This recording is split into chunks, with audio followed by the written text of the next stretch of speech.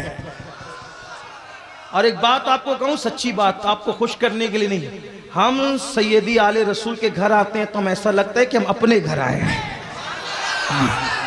الحمدللہ ان کی محبت ہے، سب بھائی لوگ، سب بھائی محبت کرتے ہیں، بھائی عرف رسول، شرف رسول اور کیف رسول، فیض رسول، ان کے چھوٹے چھوٹے بچے بھی پیار کرتے ہیں، لیکن ہمارے شرف بھائی کا کی محبت بہت الگ ٹائپ کی ہے۔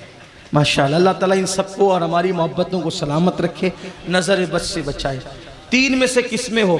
جو تنہائی میں گناہ کرے اللہ اعلان جنگ کرتا ہے، جو سود کا دھندہ کرے سود کھائے اللہ اس سے اعلان جنگ کرتا ہے، جو ولی سے دشمنی کرے اللہ اس سے اعلان جنگ کرتا ہے۔ کسی ایک میں بھی ہو ابھی سچی توبہ کرو، یہاں سے توبہ کر کے اٹھ کے جاؤ۔ میلاد النبی کا مہینہ چل رہا ہے، میلاد شریف کا مہینہ چل رہا ہے، میری گزارش ہے کمکمے لگاؤ، جھنڈیاں لگاؤ، خوب سجاوٹ کرو، ہے نا، جھنڈیاں لگا کر گلی سجاؤ، لیکن توبہ کر کے اپنا دل بھی سجاؤ۔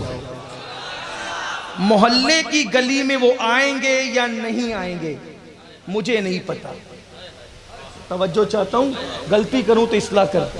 محلے کی گلی میں وہ آئیں گے یا نہیں آئیں گے مجھے نہیں پتا، لیکن اگر توبہ کر کے دل سجا لیا تو وہ دل کی گلی میں ضرور تشریف لائیں۔ گھر کے اوپر جھنڈا لگانے سے وہ خوش نہ ہوں گے یا نہ ہوں گے ان کی اپنی مرضی کی بات ہے، ہم کچھ نہیں کہہ سکتے، لیکن اگر چہرے پر داڑھی رکھ کر کے عشق رسول کی کھیتی کو ہرا کر لیا تو وہ ضرور خوش ہو جائیں گے۔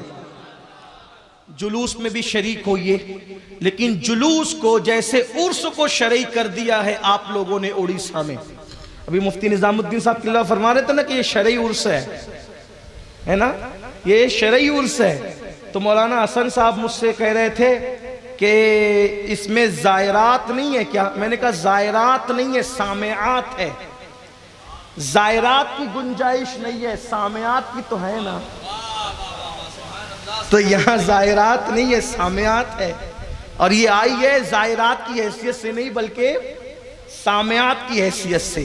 تو بہنوں سے بھی کہتا ہوں جیسے عرس کو شرعی طور پر آپ نے خرافات سے پاک کیا ہے، جلوس کو بھی پاک کیجئے۔ جلوس میں نکلو، کالی پٹی، ہری پٹی، ہاتھ میں ڈنڈا، شور شرابہ، دل آزار نعرے نہیں، ایسا نہیں۔ ٹوپی پہن کے باوضو نکلو، درود شریف پڑھتے ہوئے نگاہیں نیچی کر کے چلو، دنیا دیکھے تو پکار اٹھے۔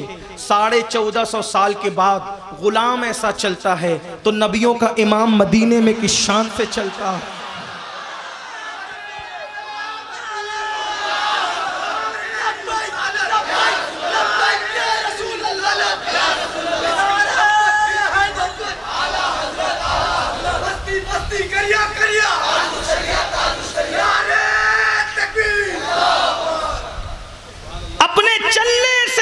بزرگوں کے چلنے کی یاد دہانی کرا دو، نگاہیں نیچی کر کے درود شریف پڑھتے ہوئے چلو، ڈی جے نہ بجاؤ، ڈی جے نہ لگاؤ، کیوں؟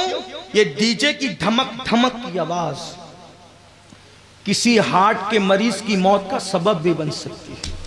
حضور مارنے نہیں آئے تھے، حضور جلانے آئے تھے۔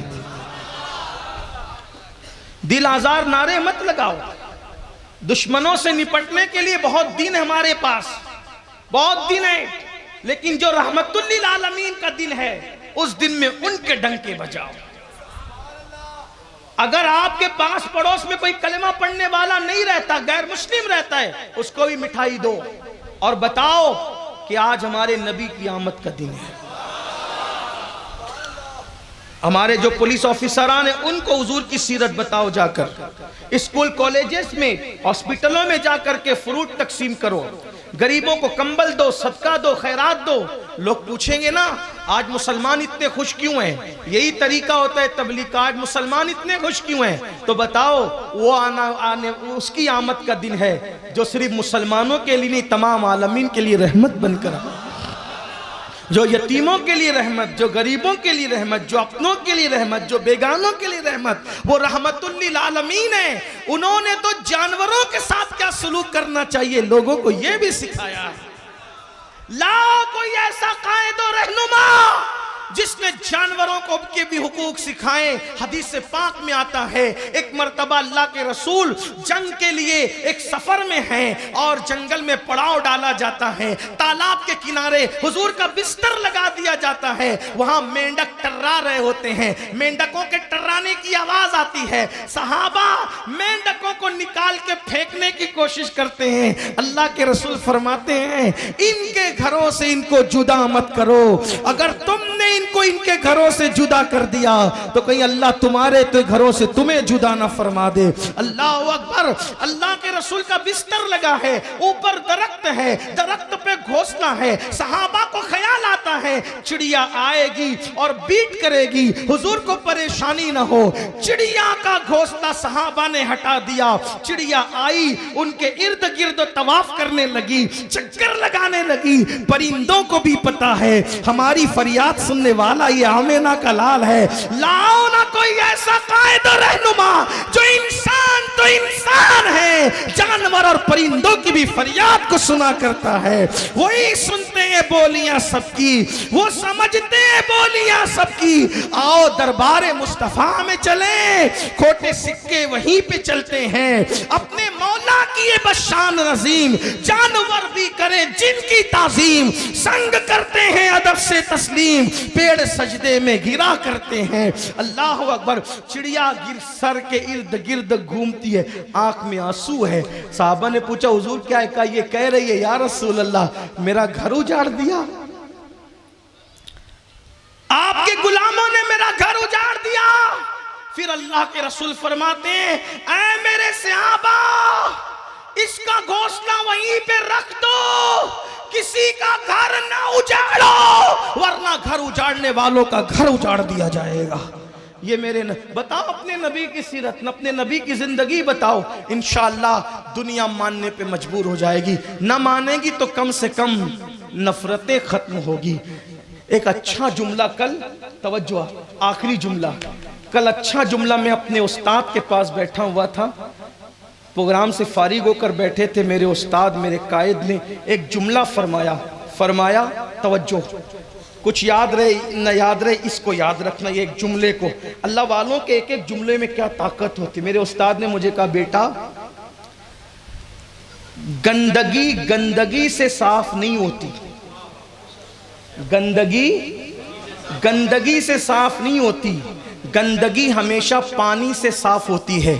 اب آپ کی مرضی ہے یا گندگی بن جاؤ یا پانی بن جاؤ، کیا بننا ہے آپ کو سوچو۔ السلام علیکم۔